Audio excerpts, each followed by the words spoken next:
Hello friends, स्वागत है आपका आपके अपने यूट्यूब चैनल पर जहां पर हम स्टडी करने वाले हैं ह्यूमन स्केलेटन के बारे में। और मैं आप सभी का स्वागत करता हूं मित्रों। और मुझे आशा है आप सभी लोग अच्छे ही होंगे, क्योंकि हम सोचते हैं हमेशा कि अच्छा ही होना चाहिए और पढ़ना है और बहुत अच्छे से मस्ती के साथ पढ़ना है। दोस्तों, यही है हमारा स्केलेटन। ये मस्ती के साथ, देखो मैंने बहुत खोजबीन करके बाद में स्केलेटन को ढूंढ के लगाया यहाँ पर। ये भी मस्ती में करता हुआ चल रहा है। तो ऐसे ही हमें मस्ती मस्ती में क्या पढ़ लेना है, हड्डियों के ढांचे को पढ़ लेना है, जो हमारा ह्यूमन स्केलेटन होता है उसको पढ़ लेना है। अब इसके साथ साथ में हमें क्या चीजें पढ़नी है, बाकी बुक्स में कुछ चीजें नहीं होती है, लेकिन मैं आपको पढ़ाने वाला हूँ कार्टिलेज साथ में, टेंडम साथ में, लिगामेंट साथ में, क्योंकि ये हड्डियों के साथ में ही जरूरत होती है, इन बोन्स के साथ में इसका रिलेशन होता है। अब आपको इतना ध्यान रखना है, इसमें केवल एक ही काम की चीज है कि 20% जो पर्सन बॉडी वेट होता है वो पूरा का पूरा स्केलेटन के कारण होता है, और एडल्ट में 206 हड्डियां होती है। दैट्स इनफ, हमारे लिए इतना जान लेना काफ़ी है। उसके बाद में हम इसके स्ट्रक्चर में क्या-क्या होता है बस वो जान लेते हैं, और उसके फंक्शन जान लेते हैं।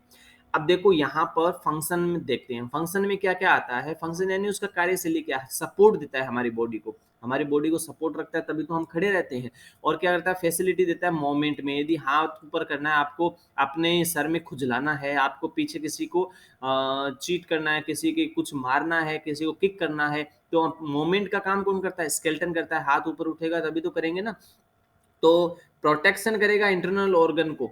मान लो किसी को ये स्केलेटन नहीं हो, तो आप चलते किसी की किडनी निकाल दोगे, आप चलते किसी का हार्ट फेल कर दोगे, किसी पर दिल आ गया तो उसको दिल निकाल के दे दोगे। तो इसलिए प्रोटेक्शन करता है कि वो जानता है भाई कभी किसी का इस प्रकार से नुकसान नहीं करने का, इसलिए हम स्केलेटन बना देते हैं। तो ऊपर वाले ने क्या किया, पहले प्रोटेक्शन करने के लिए इंटरनल ऑर्गन के लिए ऊपर क्या कर दिया, एक अच्छा खासा ह्यूमन स्केलेटन बना दिया मस्त तरीके से।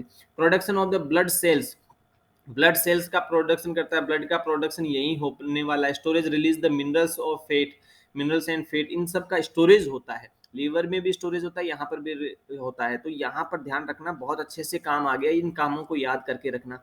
अब यहाँ पर मैंने प्रोडक्शन ऑफ ब्लड सेल दे दिया, इसलिए मैं पहले बता देता हूँ। उसमें येलो बोन मेरो और रेड बोन मेरो होती है। येलो वाले का क्या काम है, जो पीली पीली दिखाई देती है, उसका काम होता है serve the source of energy, पूरे बॉडी में एनर्जी का काम करना। और रेड बोन मेरो का काम क्या है, वो ही पता है सबको, ब्लड सेल्स को प्रोड्यूस कर लेना। बस यही काम है। बाकी जो बच जाती है जगह हड्डी के अंदर, उसमें ये स्टोरेज हो जाती है मिनरल्स वगैरह।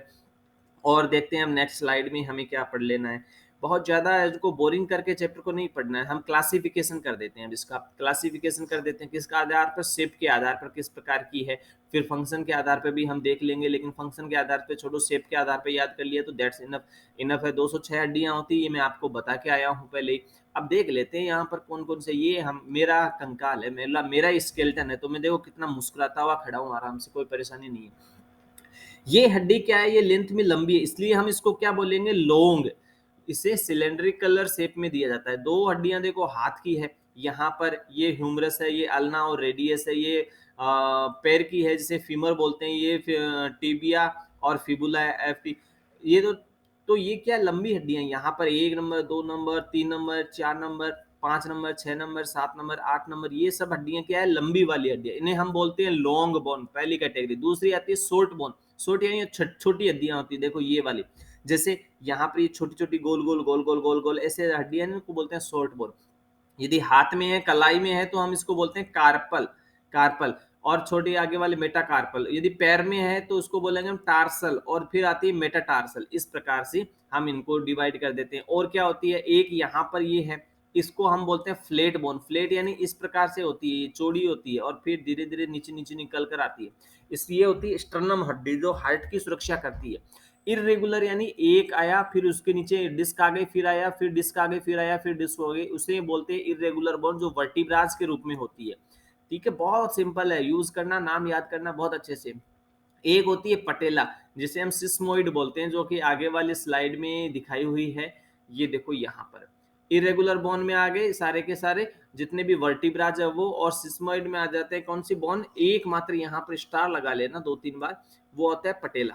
क्योंकि ये कई बार एग्जाम में आ जाता है, क्वेश्चंस में आता है, बहुत अच्छे से टीचर्स इसी को पूछते हैं ज्यादातर, क्योंकि ये एक ही है हमारे पूरे बोन में। अब मैंने इसको यहाँ पर बॉन को फंक्शन के साथ में, फीचर्स के साथ में एग्जाम्पल के रूप में दे दिया। वीडियो पॉज करके आप चाहो तो नोट्स बना सकते हो, चाहो तो लिख सकते हो दोस्तों, लेकिन पढ़ना है मजे के साथ में। अभी मैंने जो स्ट्रक्चर ऊपर याद किया था, आपको बताया था, उसमें मैं एक बार इसका ढांचा दिखा देता हूँ, इसका स्ट्रक्चर दिखा देता हूँ एनाटॉमी सिस्टम में। यदि मैंने एक दोस्त की हड्डी को क्या किया, बाहर निकाला और उसको काटा-पीटा और वहाँ से देखा कि ये स्ट्रक्चर दिखाई दे रहा है। ये जो येलो-येलो है ना, ये येलो बोन मैरो है। जो रेड-रेड निकलता है अंदर, वो क्या होता है, वो रेड बोन मैरो होता है और ये येलो बोन मैरो। तो रेड वाले का काम होता है ब्लड का प्रोड्यूस करना, येलो वाले का काम होता है एनर्जी को सोर्स करना। बाकी खाली जगह में क्या बचता है, मिनरल्स बच जाता है, मिनरल्स भरा हुआ होता है। और क्या भरेगा, मिनरल्स भर जाएगा, फैट भर जाएगा, कार्बोहाइड्रेट बढ़ जाएगा, ये सब चीज़ें। लेकिन उसमें से बहुत कम ही कार्बोहाइड्रेट रहता है, वो सब यूज़ करते रहते हैं। मैं अभी आगे सिखाने वाला हूँ क्या-क्या विटामिन, कैल्शियम, मिनरल्स जितने भी होते हैं, ये सब स्टोर होते हैं और वो कैसे-कैसे इसके लिए यूज़ करते हैं। बस ये स्लाइड देखो और आपको अच्छे से एक चीज़ ये देखो, यहाँ पर जाते-जाते कार्टिलेज दिखा देता हूँ। ये कार्टिलेज होते हैं जो हड्डियों पर होते हैं। अब जब हम स्केलेटन सिस्टम को पढ़ेंगे ना, ह्यूमन स्केलेटन कैसा होता है, ये तो सामान्य में पहला वीडियो है, इस पर 5-6 वीडियो आने वाले, तब आपको अच्छे से समझ में आ जाएगा कि क्या-क्या लोचा है इसमें। अब देखो न्यूट्रिशन बोन टिश्यूज क्या होते हैं, इसमें क्या होता है, दो चीजें याद रखना, ओस्टियोब्लास्ट और ओस्टियोक्लास्ट। यदि बनता है तो ओस्टियोब्लास्ट बोलते हैं, यदि घटने लगता है और कम होने लगता है तो ओस्टियोक्लास्ट बोलते हैं। उसमें कम होने, खराब होना स्टार्ट कर जाता है। स्टेम सेल में ओस्टियोजेनिक सेल यानी यानी बढ़ने का निर्माण प्रोसेस होती है, ये बच्चों में होता है। एक ओस्टियोसाइट, साइट का मतलब ही सेल होता है, साइट मतलब क्या होता है, सेल होता है। तो जहां भी साइट लगता है ना, तो वहां पर ओस्टियो का मतलब ही एक तरह से अ, अपना स्केलेटन के लिए हम ओस्टियो यूज करते हैं। वहां पर हम अलग अलग टर्म यूज करना स्टार्ट करते हैं। ब्लास्ट कर रहे हैं तो बना रहे हैं, क्लास्ट कर रहे हैं तो रिस्टोर करते हैं, जेनेसिस बन रहा है तो बिल्ड बन रहा है, ये साइट बन रहा है तो मतलब सेल है। इस प्रकार से अलग अलग टर्मिनोलॉजी चलती है, जो मैं अभी आपको 10-12 बता देता हूँ कि किस में काम कहाँ कहाँ क्या क्या यूज करते हैं। देखो एक चीज याद रखना, सनलाइट आपको पर डे लेनी है, क्योंकि आपका लीवर अच्छा रहेगा, किडनी अच्छा रहेगा। वो क्या करेंगे, कैल्शियम का प्रोडक्शन करेंगे, कैल्शियम आके हड्डियों में जमा होगा, हड्डियों में जमा मिनरल्स के साथ में क्या करा, पूरी बॉडी को रिकवर करके रखता है।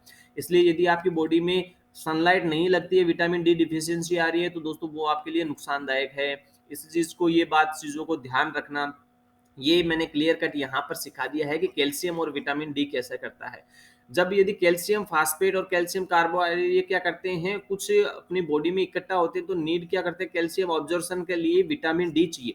यदि केवल कैल्शियम दूध का गिलास लपालप पी रहे हो लेकिन विटामिन डी नहीं ले रहे हो, तो वो एब्जॉर्ब ही नहीं होगा, पूरा बॉडी यूरिन के थ्रू निकाल देगा और उससे क्या होगा, आपका नुकसान होता है, आपकी बॉडी में वीकनेस रहती है। कुछ हार्मोन इफेक्ट कैसे करते हैं, growth hormone, thyroxine hormone, sex hormone और पैराथायराइड ग्लैंड के हार्मोन, कैल्शिटोनिन हार्मोन, ये क्या करते हैं, कोई प्रोडक्शन करता है, कोई बढ़ाता है, कोई क्या करता है, ये सब मैंने ग्लैंड के सिस्टम में पढ़ा है। यदि अभी तक आपने ग्लैंड को नहीं पढ़ा, जो सबसे पहले टॉपिक मैंने डाला था वो ग्लैंड का ही था। क्यों था, क्योंकि बॉडी में सबसे पहले हमें एनाटॉमी सीखने के लिए ग्लैंड और नर्वस सिस्टम ही सीखना चाहिए। उसके बाद ही हमें बॉडी के ऑर्गन्स, बॉडी के फंक्शन, बॉडी सारी चीजें सीखने को मिलती है, सेल्स सीखने को मिलता है। लेकिन हमें बॉडी के बारे में पता ही नहीं है, हमें एड्रेस नहीं पता है, तो हम किसी कहीं पर भी इंस्टीट्यूट में नहीं जा सकते, किसी के घर नहीं जा सकते। इसलिए हमें, मैंने पहले ग्लैंड पढ़ाया कि ह्यूमन बॉडी में ग्लैंड कौन सा होता है। आप उस चीज को पढ़ो सिस्टमेटिक, तो आपको हर चैप्टर समझ में आ जाएगा बाद में। अभी कहीं पर भी आता है हार्मोन का नाम, आपको हार्मोन पता ही नहीं है, इसलिए पहले ग्लैंड पढ़ लो, इसलिए उस चीज को समझ में आ जाएगा। बस यहाँ पर ह्यूमन स्केलेटन में बहुत ज्यादा इसमें लोचा मत रखना, क्योंकि ये तो मैंने आपके नोट्स के लिए डाला है, ताकि आप नोट्स बनाते रहो, आपको पता रहे कि कौन कौन से अफेक्ट करते हैं। ग्रोथ हार्मोन को दिखाओ, देखो ग्रोथ हार्मोन नहीं काम करेगा तो बॉडी में स्केलेटन बढ़ेगा कैसे, बच्चे का जितना ही रह जाएगा, बड़ा कैसे होगा। थायरॉक्सिन हार्मोन क्या करता है, पूरी बॉडी का मेटाबॉलिज्म को कवर करता है, तो फिर मेटाबॉलिज्म कवर करने के लिए, उसे बढ़ाने के लिए, छोटा करने के लिए थायरॉक्सिन चाहिए। सेक्स हार्मोन का काम क्या होता है, स्केलेटन को उसके अकॉर्डिंग ढालना, कि वो मेल है कि फीमेल है, उसके लिए रेस्पॉन्सिबल क्या है, उसकी बॉडी में कैसे कैसे सिम्टम्स पैदा हो रहे हैं, उसके लिए सेक्स हार्मोन जरूरी है। कैल्शिट्रोल क्या करता है, कैल्शिट्रोल कितना कैल्शियम बनेगा, फास्फेट बनेगा, कैल्शियम से ग्लूकागोन बनेगा कितना, इस प्रकार से ये सब हार्मोन एक साथ काम करते रहते हैं। तो ये हार्मोन की लिस्ट है जो कि आपके लिए यूजफुल होगी। ये देखो, ये दोस्तों बहुत ही अच्छे से, ये राम है और ये उसका पीछे का हिस्सा है। तो राम के पीछे का हिस्सा देख लो, इतने सारे हड्डियां होती है, इसको हम स्कल बोलते हैं। ये जो सामने होता है इस, ये क्रेनियल नर्व होता है, ये फेशियल नर्व होता है, ठीक है। ये जो कॉलर अस्थि होती है इसको हम क्लेविकल बोलते हैं। ये स्केपुला होता है जो पीछे चपटा होता है। थोरेसिक रिब्स ये होता है, पूरा का पूरा ये रिब्स होता है। ये स्टर्नम होता है। और क्या होगा, ये ह्यूमरस होता है। ये क्या होता है, ये अल्ना होती है, ये रेडियस होता है यहाँ पर कार्पल होता है, मेटाकार्पल होता है, ये फीमर होती है, ये पटेला होता है, ये टिबिया होती है, फिबुला होता है, ये टार्सल होता है, मेटाटार्सल और फेलेंजेस। इस प्रकार से ये पूरा होता है। मैंने इसका डाल दिया है, आप गूगल पे सर्च कर सकते हो ह्यूमन स्केलेटन, तो यही आपको मिलने वाले हैं इस प्रकार के। तो दोस्तों ये बहुत ईज़ी है इनको सीख लेना। अब एक चीज़ शब्द मैंने यूज़ किया है कार्टिलेज, जिसको मैं अच्छे से आगे और पढ़ाने वाला हूँ। बोन 2 हड्डियाँ होती हैं। इन हड्डियों को जोड़ने के लिए क्या काम करता है? कार्टिलेज काम करता है। ये ध्यान रखना, कार्टिलेज एक जॉइंट पार्ट है। तो कभी भी 2 हड्डियों के बीच में कार्टिलेज इकट्ठा हुआ होता है। अब ये कार्टिलेज कम होने लगता है तो हड्डियों में फ्रिक्शन स्टार्ट हो जाता है। फ्रिक्शन स्टार्ट होते कहते हैं मेरी हड्डियों में दर्द हो रहा है। अरे भाई खाओ कैल्शियम और ले आओ धूप। किसने मना किया? वापस बन जाएगा 6 महीने के अंदर अंदर वापस बन जाता है। जैसे ये घुटने का है, तो यहाँ पर घुटनों में क्या होता है? साइनोवियल फ्लूइड भरा होता है, जिसे साइनोवियल कार्टिलेज कहते हैं। ठीक है, ये भाई ये भी ऊपर की हड्डी है जिसे हम फीमर बोलते हैं। ये नीचे वाली हड्डी है जिसे हम फिबुला और टिबिया बोलते हैं। यहाँ पर साइनोवियल फ्लूइड भरा होता है और इस ये क्या होता है? ये लिगामेंट के थ्रू जॉइंट होता है। लिगामेंट किसको जॉइंट करता है? एक मसल्स से दूसरी मसल्स को और हड्डी के ऊपर जॉइंट करता है, और हमेशा कार्टिलेज 2 हड्डियों के बीच को जॉइंट करता है। बस इतना याद रखो दोस्तों।